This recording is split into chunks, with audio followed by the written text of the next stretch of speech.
Mana Bum, bum, ba-da-dum, mana mana bum, ba-da-da, mana mana bum, bum, ba-da-dum. na na na na na na na na.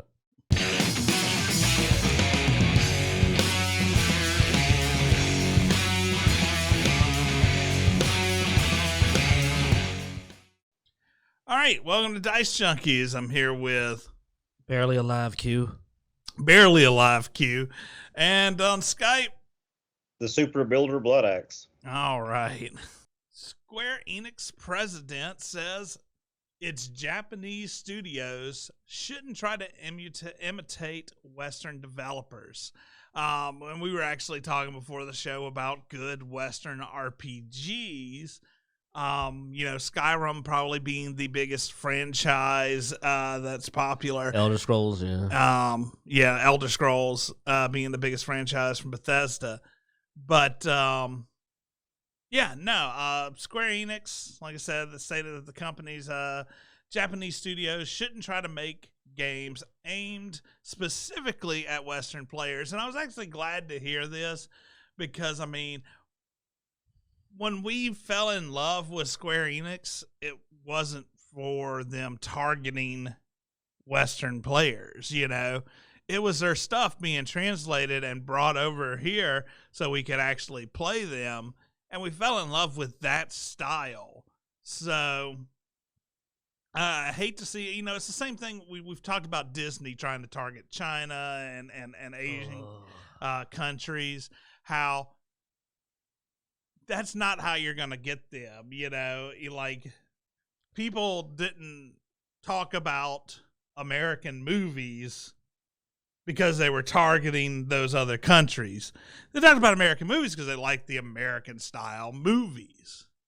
And whenever you start trying to patronize and imitate someone else instead of just doing your own thing, it never turns out as good as the originals. So I've always felt that part of what made the RPGs of Japan so interesting is that those slight cultural differences give a unique flavor to the element that we like, and it's why that they have some of the. Think about it, like other than Bethesda, Western's not the big RPG makers. It's Japan, and we like it because it's unique. And look at the biggest offender, Sony, with their attempt to be more and more Westernized. And look, that's why we don't like them now. Is because they try to cater. They've also lost a lot of their Eastern. Yeah, they've been losing their Eastern fan base because they've been trying to cater to Western audiences. And that clinical, cleansed, politically fused nonsense is not what I want in a game. Like one person said, games are escapism. And I don't want to be preached at or have that nonsense in my games. And most Japanese games are just games, man. They got a story to tell, and they're telling their story, and there isn't an ulterior motive. Well, it's also just a thing of palate, Dude, I remember around here when you used to be able to, you'd go to a Mexican or a Chinese restaurant and it was always very Americanized Chinese, Americanized Mexican food, and it wasn't until more recent that we started getting more authentic. And it's that joy of being able to switch to something completely different, just to refresh your palate. Having these differences and not everybody trying to do the same thing is one of the things I love about food, one of the things I love about gaming, one of the things I love about TV, books, anime, Sony or Crunchyroll and Funimation, when they started trying to reinterpret dialogue to try to make it more Americanized so Americans would enjoy anime more, is when I started hating anime. Only Funimation would decide to throw the patriarchy into goddamn anime dialogue. The same thing with games is I want to see that division of games. I want you to do what you do best. Absolutely. With their own style. Yeah. Because I want that unique style. Holler at us, Blood Axe. What do you think of them saying we need to stay Japanese with our stuff? Well, I wholeheartedly agree that they should stay to their culture and their fan base. Back in the 80s, how many times were we trying to get Japanese copies of games because it was better than that for the American version of those games. So, I mean, there's a reason why we grew up in the 80s and 90s enjoying RPGs is because of the flavor, of the escapism, of the newness of it. It wasn't just the same old, and so it exposed us to a completely different world and different thoughts, different cultures. And while I wasn't huge into RPGs, I did play some of them, and I enjoyed not being able to necessarily figure everything out, but I could actually learn along the way.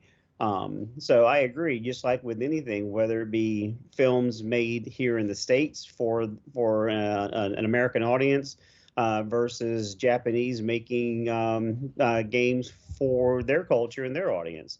Because if you stay true to yourself, people will seek out that, even though it may not be your core base in your core geographic location. But no, I agree with them. Don't make your stuff to cater to somebody else, because you know what? They can make it better than you can. Well, So I mean, yeah, and it's not just RPGs either. Like, I mean, did either one of you guys play Mario's Lost Levels when they brought that over to the U.S.? And it was basically, it was Mario Japanese version, because they dumbed down Mario for the Americans.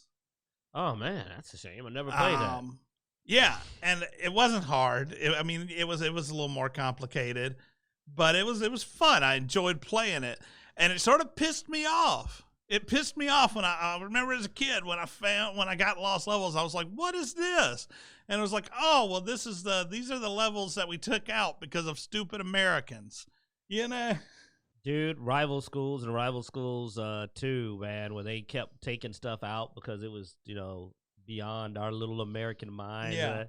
And like you say, hunting down emulators to play the Japanese version. Like, of we the never game. got, for a while there were several of, there's the Final Fantasies we didn't get because they didn't think they'd be good in the American audience. Secret of Mana 2, the sequel to Secret of Mana that never came over, and I had to emulate that to play it. I had to emulate the Final Fantasies, some of the Dragon Quest. I mean, it was, this was something we used to go out of our way to try to get the really foreign games. And so, and they were unique. Like, the mindset, the way they present them, it made it fun. For people, you want to get away from it, and Japanese culture sometimes is just so different from ours, and that alone is enough. I mean, I think that's why Persona is so popular, is that nobody in America goes through their life the way Japanese students do. Like, if you played a Persona game, you're sitting there just going like, their societal structure is so different that's not even a game set in a fantasy world, really, and it still almost feels so different that it's fun to experience the different style. Well, and like I said, it also just brought a good variety. I remember, playing Ultima, which was a more American. That was a weird game, yeah. Our King's Quest, which is also more American. But then you go over to, Final Fantasy and Dragon Quest and all that, and it's totally different. Of course, the mythos was completely different. If you look at Dragon Quest and Final Fantasy, you have similarities in the mythos.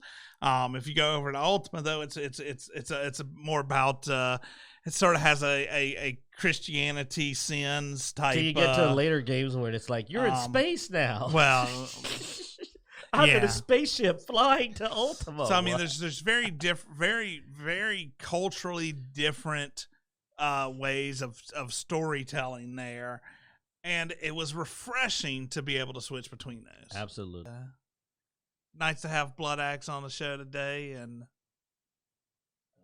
I made it through the whole chat show. room. I didn't think I would.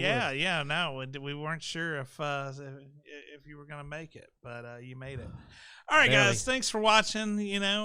Be sure to check us out on Twitter, Twitch, Instagram, Facebook, all that good stuff. YouTube, where you can like and subscribe. We also have in our YouTube descriptions and on our Facebook, we have a link to our Discord page. So if you want to join that and throw out ideas for things you want to hear us talk about, games you want to see us play, it's a great place to go and do that. We have channels for all that different stuff, and I've been working on cleaning up the Discord and setting up the rules and all that stuff. And You have rules? you know, yeah. Rule number 2: don't be a dick. That's That's pretty why good I'm rule. not in Discord. Apparently, we're exempt to that rule. Well, there's levels of dick, you know. That's what she I said. may be a dick, but I'm 100% asshole. So All right, guys, thanks for watching this every week. We hope you enjoy. Just a player, just a player, just a player playing the damn game. Stab it, poke it, go wave at it. You know? Either way, most of it's apparently east.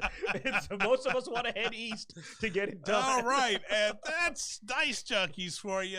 Thanks But for watching. if hang on, if you change the order,